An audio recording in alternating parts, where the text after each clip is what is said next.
Hoy vamos a meternos de lleno en dos textos que son, bueno, importantísimos en el Nuevo Testamento, la primera y la segunda epístola de Pedro. Vamos a explorar por qué se escribieron y por qué su mensaje, que habla de esperanza en medio de la hostilidad y de cuidarse del engaño, sigue siendo tan relevante para quienes estudian estas escrituras. Miren, esta es la hoja de ruta que vamos a seguir. Primero, vamos a ver los dos grandes problemas que enfrentaba la iglesia primitiva. Luego, cómo la primera carta de Pedro responde a las amenazas externas y la segunda a los peligros que venían de adentro. Y al final, cerramos con una reflexión sobre el legado de ambas. Muy bien, vamos al grano. Para entender de qué van estas cartas, primero tenemos que viajar en el tiempo, ¿no? Hay que tratar de sentir un poco la presión que vivían los primeros cristianos en su día a día. Entonces, la gran pregunta es esta. ¿Qué estaba pasando exactamente? ¿Qué fue tan grave como para que Pedro sintiera la necesidad de escribir? Y la respuesta es que no era un solo problema, sino que el ataque venía, por así decirlo, por dos frentes diferentes. Aquí están las dos caras de la moneda. Por un lado, una persecución externa, a veces brutal, y por otro, un enemigo que quizás era hasta más peligroso, las falsas enseñanzas que se estaban colando y amenazaban con pudrir la fe desde adentro. Entender estos dos peligros es la clave para descifrar el porqué de cada carta. La primera carta de Pedro es justamente una respuesta directa a esa amenaza que venía de afuera. Es un mensaje de ánimo, de fortaleza, para una comunidad que estaba literalmente bajo ataque por lo que creía. El objetivo principal de esta primera carta era muy claro: consolar y dar aliento. Esto no es un tratado de teología súper abstracto, Es más bien como una guía de emergencia para gente de carne y hueso que estaba sufriendo por su fe. Ahora, lo que es realmente fascinante es cómo Pedro les da esa esperanza. No se limita a decir, sean fuertes y aguanten. No. Él construye todo un argumento sobre lo que significa la salvación. Les habla de un nuevo nacimiento, de una herencia en el cielo que está protegida por el mismo Dios y, esto es clave, redefine las pruebas. No son un castigo, sino un fuego que purifica y refina la fe, llevando a un gozo que va más allá de las circunstancias. Y esta es una de las imágenes más potentes de toda la carta. Pedro les dice que no son víctimas solas y aisladas. No, son piedras vivas. Juntos están siendo construidos, edificados como un templo espiritual. Imaginen lo que era escuchar eso. Les da una identidad nueva, un propósito como grupo y una dignidad tremenda, justo en medio de la persecución. Ok, pero ¿cómo se ve todo esto en la práctica? Porque la fe no era solo para soportar con la cabeza gacha, sino para vivir de una forma tan diferente que demostrara su poder, incluso frente a los que los odiaban. Pedro da instrucciones súper concretas para la vida diaria. El punto de todo esto es que la conducta de los cristianos en todas sus relaciones, con el gobierno, en el trabajo, en la familia, tenía que ser ejemplar.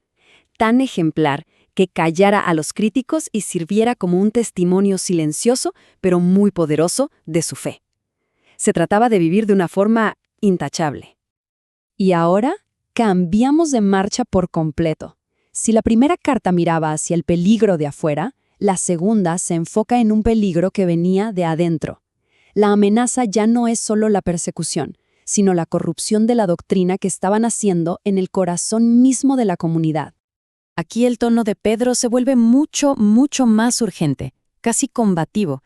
Está sonando la alarma sobre la llegada de falsos maestros, a los que describe casi como infiltrados que, con sus cuentos, amenazan con demoler la comunidad desde los cimientos. Pedro no se anda con rodeos para nada. El retrato que pinta de ellos es devastador, porque fíjense, no solo critica sus ideas, sino que ataca directamente su carácter. Los describe como arrogantes, gente movida por la codicia y por instintos básicos, que manipulan con fábulas. Básicamente está diciendo que su enseñanza es corrupta porque ellos mismos son corruptos. La conclusión es durísima. Sus acciones demuestran que nunca fueron parte de la fe de verdad. Y frente a toda esa corrupción, Pedro presenta el antídoto.